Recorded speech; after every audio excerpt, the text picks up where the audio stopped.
Je sais qu'on parlait de l'association et tu nous partageais un petit peu, selon toi, voilà, comment tu laissais rentrer quelqu'un dans ta vie. Ouais. Ouais, c'est surtout qu'avec les années, j'ai appris à faire la distinction entre mes relations pro, mes relations perso et les relations pro qui ont accès à ma vie perso. C'est surtout ça en fait le sujet. Ouais. Parce que quand tu es jeune entrepreneur, il y a 10-12 ans, mine de rien, ça va vite les années. Moi, je sais que si tu veux entreprendre, c'était ma vie. Donc, forcément, les relations de boulot, c'était un peu mes relations perso, à tort ou à raison. Hein. C'est ce qui se faisait, etc. Et puis, les années sont passées. Il y a pas mal de relations pro avec lesquelles malheureusement, ça s'est pas bien fini. Plus ou moins bien, ça dépend des situations. Mais du coup, quand j'ai rencontré ma femme, que j'ai commencé à construire ma famille, etc., j'ai doucement mis un écart entre les deux. Je me suis dit, maintenant...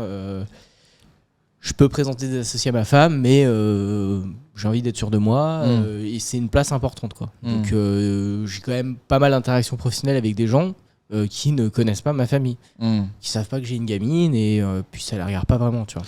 Mais ouais, moi je trouve que je pense que c'est important parce qu'on en parlait juste avant.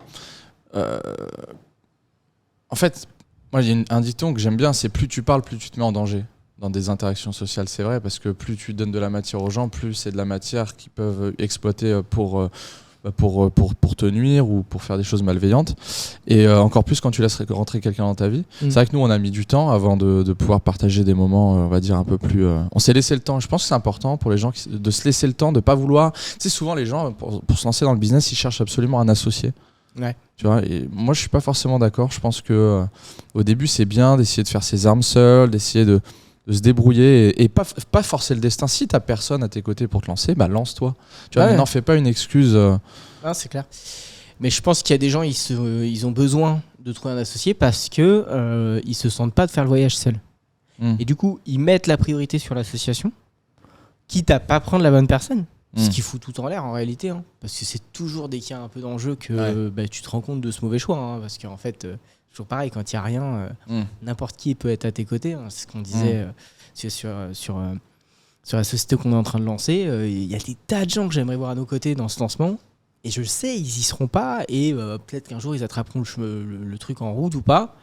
Et c'est comme ça en fait, parce que si tu forces les choses et que tu veux absolument t'associer avec telle ou telle personne, je pense que les pires choix en association, c'est de prendre un de ses proches, famille, ou son meilleur ami d'enfance, machin, truc. Ça, moi, je connais que des dramas là-dedans. Ben ouais, les familles qui fonctionnent en mode vase clos, tu sais, on laisse rentrer personne, on fait bosser que la famille. Moi, c'est vrai que j'ai pas d'exemple qui, sur le long terme, où ça fonctionne, quoi.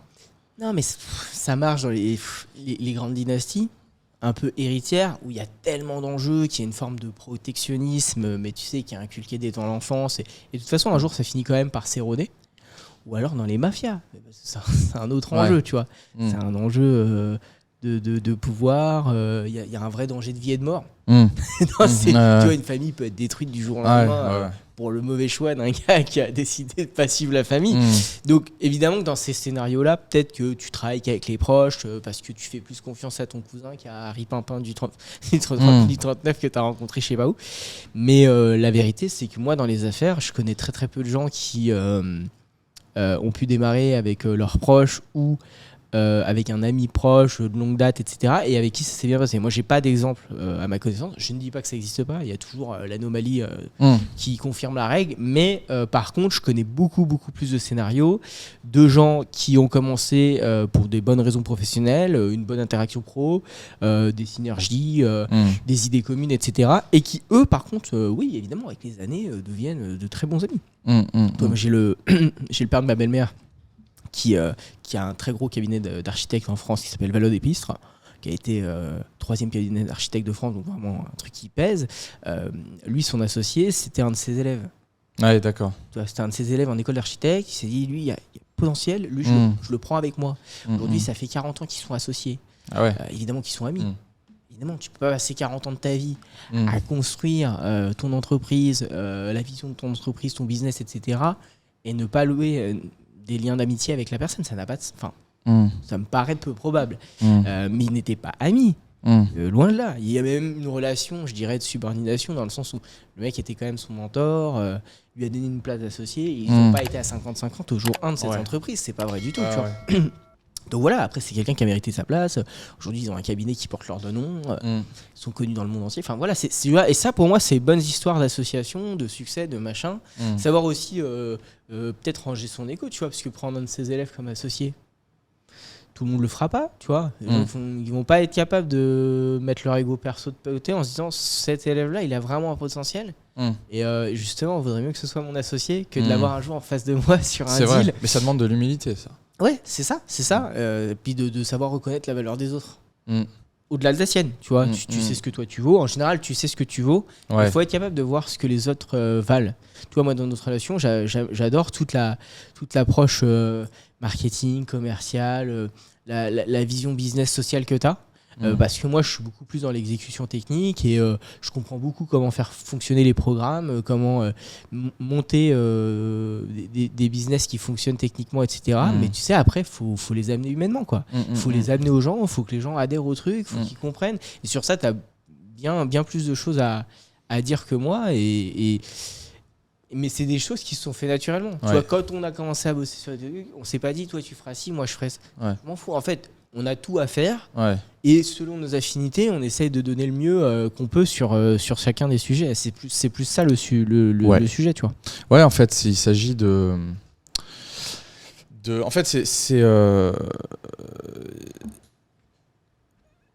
un vrai sujet, ça, dans une association, de savoir où est ta place, où est ton champ d'action. Et pour qu'une association fonctionne bien aussi, il faut qu'il y ait un cadre, soit qui soit prédéfini, soit un cadre qui s'impose naturellement parce qu'on a pris le temps pour connaître un petit peu, pour apprendre à se connaître et quelles sont nos forces, nos faiblesses.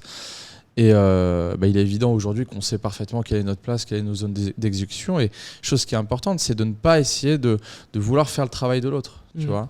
Après, voilà, tu vois, moi je m'intéresserais, et tu le fais aussi, c'est intéressant parce que moi je suis dans une partie assez technique, donc faut vouloir essayer de la comprendre. Mais le fait de pas faire, mais de vouloir comprendre ce que l'autre exécute, comment il le fait, pourquoi on fait ces choix là, c'est pas parce que c'est pas ta zone de génie qu'il faut en avoir rien à foutre, c'est clair, tu vois. Et il y a des gens qui sont dans cette dynamique, mais c'est pas mon job, je m'en fous. Et tu vois, c'est une des erreurs que j'ai fait dans ma première entreprise avec mes 2 premiers associés. On avait tous des rôles, c'est clair. J'étais dans la partie technique, je gérais les devs, je faisais le développement des sites, je faisais les livrables, etc. Il y en a un qui gérait vachement le commercial, l'autre la finance de l'entreprise, etc. Résultat, je savais pas du tout ce qui se passait dans l'entreprise. Commercialement, j'en savais rien. Je savais pas combien on rentrait, je savais pas combien ils sortaient. Je savais pas vraiment qui étaient les clients parce que moi j'étais pas en interaction avec eux. Et un jour, tu te rends compte de la dérive totale du truc et tu te dis merde, en fait ça se passe pas du tout bien et toi t'en savais rien. Alors qu'en fait c'est aussi ta responsabilité. Parce que t'es pas salarié, t'es associé. D'ailleurs on en a parlé une fois ou deux, c'est que tu vois dans les entreprises où le mec il s'est dit oui mais de toute façon c'est pas moi le DG, nana. Oui, mais faut savoir, si t'es associé avec une position de direction, t'es président, directeur général associé, ce que tu veux. Enfin, bref, c'est un autre nom dans d'autres pays, mais bref, t'as compris l'idée. Mais t'es autant responsable que les autres. Un jour, vous finissez au tribunal devant le juge, le mec il va pas dire ah bon, t'es pas au courant, ouais, mais t'es sur les papiers, mon pote. Il s'en fout, tu vois. Donc, faut prendre sa responsabilité pleinement et faut savoir déléguer les zones de génie à ses associés, faire confiance. Parce que je te disais, dans mon agence de développement, j'ai 2 associés. Ils prennent une décision, je la respecte. Peut-être elle est bonne, peut-être elle est pas bonne. Ça peut arriver que ce soit une mauvaise décision, mais je vais pas revenir sur ça, quoi.